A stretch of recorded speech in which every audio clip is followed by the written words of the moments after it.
Hello everyone welcome back to my channel. Again वर्षले म याद पाउँदैन है हजुर सन्चै होला म सन्चै छु भन्दै आज चाहिँ म माछा फ्राई गर्दैछु ल गाइस।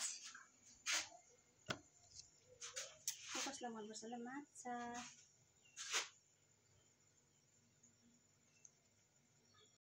म चाहिँ यस्तरी पाउँछ साथीले सानो आगो बनाएर डढी जान्छ फेरि माछा। कसलाई मनपर्छ है त एक्लो टगिया झिके। आज चाहिँ म अर्को स्टाइल पकाउनु पर्छ साथीहरू।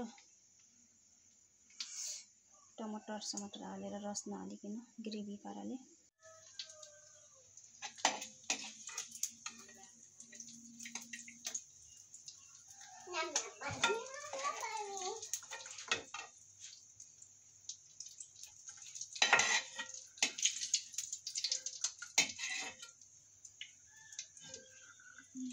यति भयो। म यसलाई हाल्छु।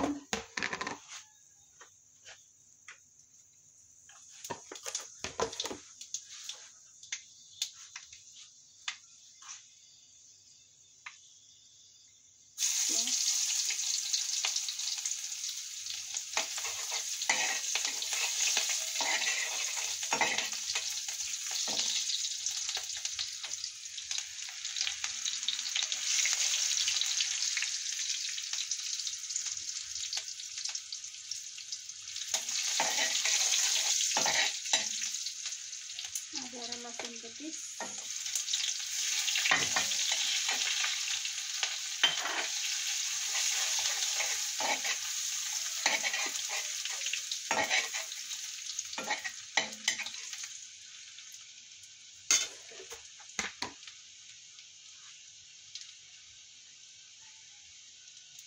बेसार स्वाद अनुसारको नुन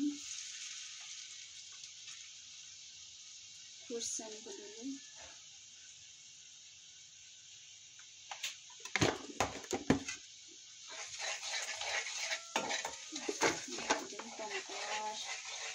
सधैँ चाहिँ म माछा फ्राई गरेर मात्रै खान्थेँ होइन। आज चाहिँ टमाटर लाएर टमाटर बनाउँछु। रस हालेर यसरी टमाटर पाकेपछि मसाला भिडियोमा बनाएको पनि धेरै लामो दिन भइसक्यो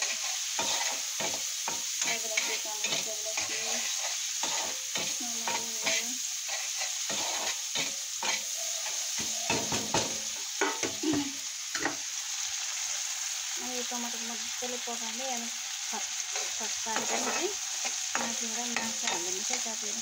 यहाँ रसमा हाल्नु बित्तिकै चलाएर भिज्नु कस्तो दामी हुन्छ। आफ्नो आफ्नो पकाउने तरिका हुन्छ है गाइस।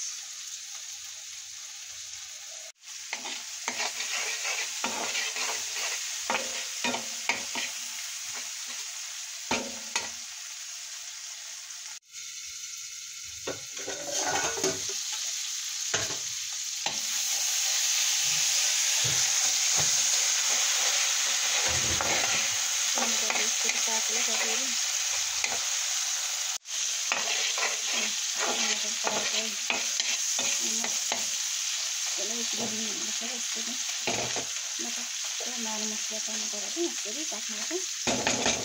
अब माछा हाल्नुपर्छ गाइस। यसरी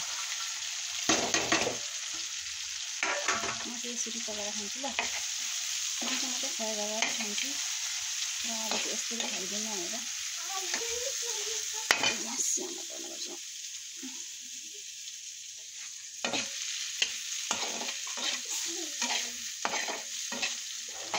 यस्तो गरिसकेपछि रस हाल्नु मिल्दैन ल।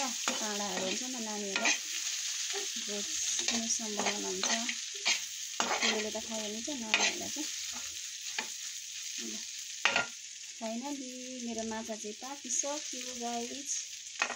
यस्तो छ गाइस मेरो चाहिँ माछा पाकिसक्यो। तपाईँले पनि यसरी बनाएर खानु होला। यसरी मिठो हुन्छ नि त।